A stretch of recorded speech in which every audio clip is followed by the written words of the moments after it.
എതിർ. അപ്പോൾ അതിൻ്റെ ബേസിൽ നമ്മൾ ഇതിൽ പോകാൻ വേണ്ടിയിട്ട് വർക്ക് പറയാനൊക്കെ തന്നിട്ടുണ്ട്. എന്തായാലും പോയോക്കാം. അപ്പോൾ ഞങ്ങൾ ഡേ ടൈമാണ് പോകുന്നത്. ആക്ച്വലി വീഡിയോ ഒന്നും എടുക്കേണ്ടി വന്നിട്ടില്ല.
ഹലോ, ഇപ്പോൾ നമ്മൾ ഇവിടെ എത്തിയിട്ടുണ്ട്. തൊമ്മൻകുത്ത് ഡാമിലാണ് ഇപ്പോൾ. പിന്നെയുള്ള കാഴ്ചകൾ വെള്ളച്ചാട്ടമൊക്കെ ഉണ്ട് ഓൾറെഡി. കുഴപ്പമില്ല, വേനൽക്കാലമായതുകൊണ്ട് കുറച്ച് കുറവാണെന്ന് പറഞ്ഞു. ഇനി നമുക്ക് പോയിട്ട് കാണാം.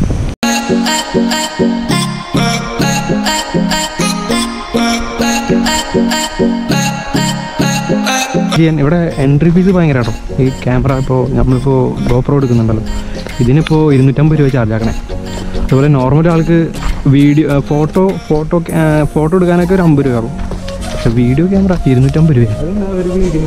ഇവിടെ കുറേ പേര് പുഴയിലിറങ്ങിയിട്ട് കുറേ പേര് മരിച്ചിട്ടുണ്ട്. അത്രയും ഡേഞ്ചറാണ് ചില സീസണിലിടാം. ഇപ്പൊന്നുമില്ല, ഇപ്പൊന്നും സീനില്ല. വെള്ളമില്ല, വെള്ളം കുറവാണ്. ഇപ്പം കുളിക്കാതെ വെള്ളം ഉണ്ടെന്നാണ് അവിടുത്തെ ആ ഷോപ്പിൽ നിൽക്കണ ചേച്ചി പറഞ്ഞത്. കാണാം.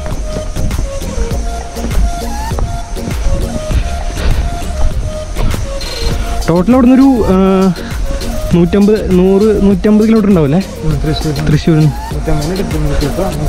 ആ, നമ്മൾ നേരത്തെ ഇറങ്ങിയോണ്ട് വെയിലൊന്നും അധികം കൊള്ളേണ്ടി വന്നില്ല. എടാ ഇവിടെ എപ്പോഴാണ് സീസൺ ടൈം?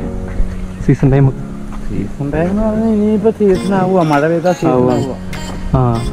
വെള്ളം ഒത്തിരി കുറവാണെന്നുള്ളൂ. മഴ പെയ്താൽ വെള്ളമാവും.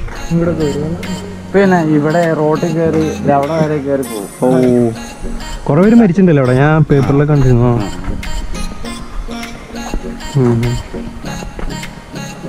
പിന്നെ ഇവിടെ വെള്ളച്ചാട്ടം 2 ടൈപ്പ് ഉണ്ടോ? 2 സംഭവം ഉണ്ടോ? അങ്ങനെയല്ല, ഇവിടെ ഒരു കുറച്ച് സ്ഥലമാണ് ഇപ്പൊ കാണിക്കുന്നത്. അതിനപ്പുറത്തേക്കുള്ള ട്രക്കിംഗ് ഏരിയ ആണല്ലേ, വേറെ പാർട്ടാണ്.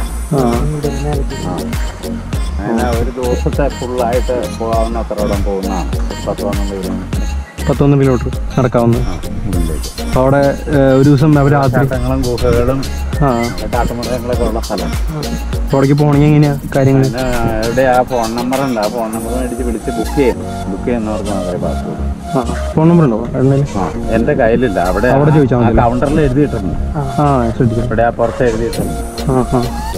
അപ്പോൾ അതിലേക്ക് വിളിച്ച് കഴിഞ്ഞാൽ അവർ സ്റ്റേയും കാര്യങ്ങളും ശരിയാക്കി തരും.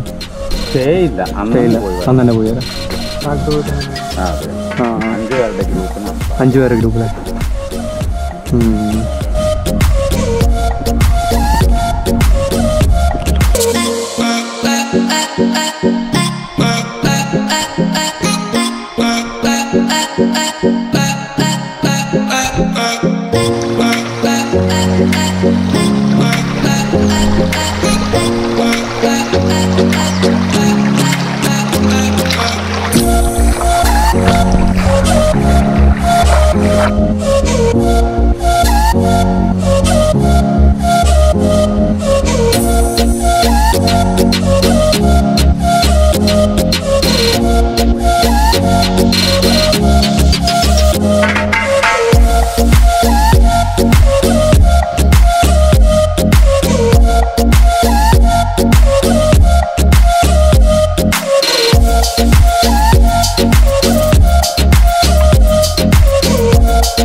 ഹലോ, നമ്മുടെ വീഡിയോ കണ്ടു കാണല്ലോ. എന്താ വെച്ച് കഴിഞ്ഞാൽ നമ്മൾ വിചാരിച്ച അത്ര ഒരു ക്ലാരിറ്റി ഐ മീൻ ആ ഒരു ഇതൊന്നും വന്നിട്ടില്ല. നമ്മളതിന് മിക്കവാറും ശ്രമിച്ചിരുന്നു, പക്ഷേ അവിടുത്തെ വെള്ളം ഭയങ്കര കുറവായിരുന്നു. ഇപ്പോൾ ഗോപ്രോയിലാണെങ്കിൽ തന്നെ നമ്മളെടുക്കുന്ന വീഡിയോ മൊത്തം ഗോപ്രോയിലാണല്ലോ. അപ്പോൾ അതുകൊണ്ട് തന്നെ ഈ വെള്ളത്തിൽ ചാടിയിട്ടുള്ള കുറേ വീഡിയോസ് എടുക്കാനുള്ള പ്ലാൻ ഉണ്ടായിരുന്നു, പക്ഷേ അത് നടന്നില്ല. എന്നാലും നിങ്ങൾ വീഡിയോ കാണും, ഷെയർ ചെയ്യൂ എല്ലാവർക്കും, പിന്നെ ലൈക്ക് ചെയ്യൂ, പിന്നെ ഇഷ്ടപ്പെട്ടില്ലെങ്കിൽ ഡിസ്ലൈക്ക് ചെയ്യൂ. പിന്നെ എന്തെങ്കിലും പോരായ്മകളോ അങ്ങനെ എന്തെങ്കിലുമൊക്കെ ഉണ്ടെങ്കിൽ ഞാൻ പറഞ്ഞ പോലെ തന്നെ കമൻറ്റ് ചെയ്യൂ. സബ്സ്ക്രൈബ് മറക്കരുത്. Thank you.